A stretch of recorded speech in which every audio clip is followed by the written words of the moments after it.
क्या हुआ निशा? तुम थोड़ी परेशान लग रही हो। कुछ प्रॉब्लम है? जी हाँ मम्मा, मेरी फ्रेंड निधि है ना, उसकी नेक्स्ट मंथ में शादी है और मेरे पास जो न्यू ड्रेसेस हैं वो मैंने सब फंक्शंस में पहन चुकी हूँ। अगर एक और न्यू ड्रेस मिल जाए जो बिल्कुल न्यू हो तो बहुत अच्छा हो जाएगा, तो मैं उसके रिसेप्शन में वो पहन पाऊँगी। बस इतनी सी बात है। ठीक है, तुम एक ड्रेस ले लेना। हाँ, कल मैं पापा को बोल के तुम्हें पैसे दिलवा दूंगी। तुम एक अच्छी सी ड्रेस लेके आना।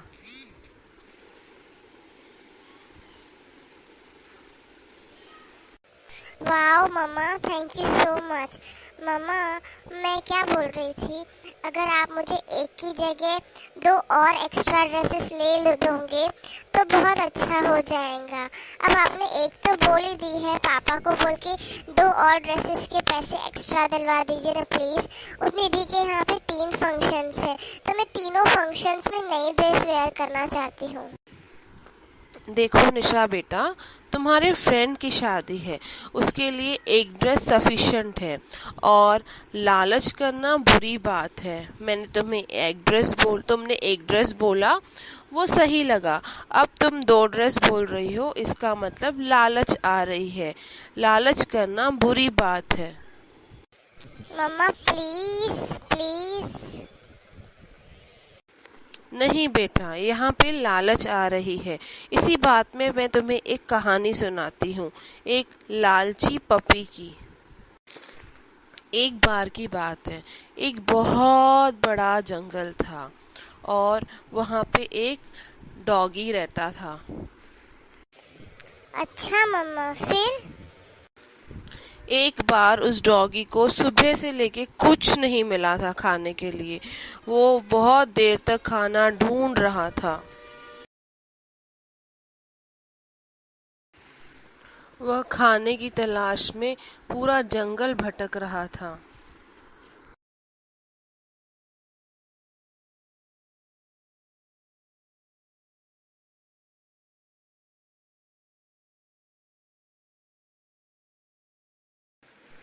बहुत ढूंढने के बाद उसको एक मुर्गी की हड्डी मिली खाने के लिए।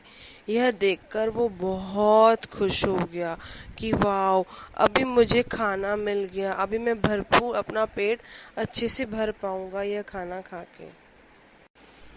वो अपना खाना बहुत अच्छे से ध्यान से लेकर एक नदी के बाजू से जा रहा था कि कोई अच्छी जगह देख के मैं वहाँ बैठ के अच्छे से यह खाना खाऊं। नदी के यहाँ एक छोटा सा पुल था। जब वह कुत्ता वह पुल पार कर रहा था, तब उसने अपनी परछाई उस नदी के अंदर देखी।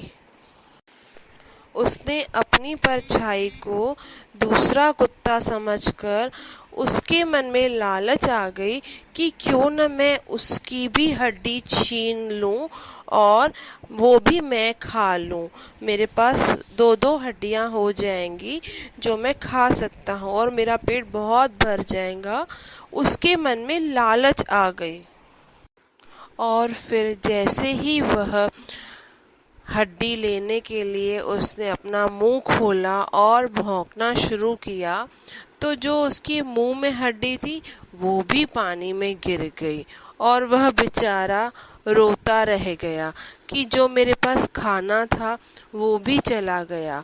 फिर उसको समझ में आया कि मैंने लालच की है और उसका ही फल मुझे मिला है। और फिर वह लालची कुत्ता भूखा ही रह गया। और इसीलिए कहा जाता है लालच करना बुरी बला है। इसीलिए निशा, मैं तुम्हें समझा रही हूँ कि तुम्हारे मन में अभी लालच आ रही है। अगर तुम्हें 3 ड्रेसेस चाहिए तो शायद तुम्हें एक भी ना मिले। इसीलिए लालच कभी नहीं करनी चाहिए। सॉरी मम्मी, यह कहानी सुनने के बाद मैं बिल्कुल समझ चुकी हूँ कि लालच करना बुरी बात है। मुझे 2 ड्रेसेस और नहीं चाहिए मम्मा, मुझे सिर्फ एक ही ड्रेस चाहिए जो फंक्शन में अटेंड करूँगी। बाकी के जो फंक्शंस हैं उसमें मेरे पास जो दूसरी ड्रेसेस हैं मैं वो पहन लूँगी। आज के बाद मैं कभी लालच नहीं करूँगी मम्मा। ये हुई ना बात। Very good. कल सुबह होते ही मैं पापा को बोलूँगी कि तुम्हें एक ड्रेस लेनी है, उसके पैसे दे दे और तुम एक बहुत अच्छी सुंदर सी ड्रेस लेके आना, ठीक है, ताकि तुम अपनी फ्रेंड की शादी में वो पहन सको। Thank you so much mummy, आप बहुत अच्छी हो। मुझे कितनी अच्छी कहानी सुनाई। मैं प्रॉमिस करती हूँ इसके बाद मैं कभी भी लालच नहीं करूँगी, जो है उसी में ही खुश रहूँगी।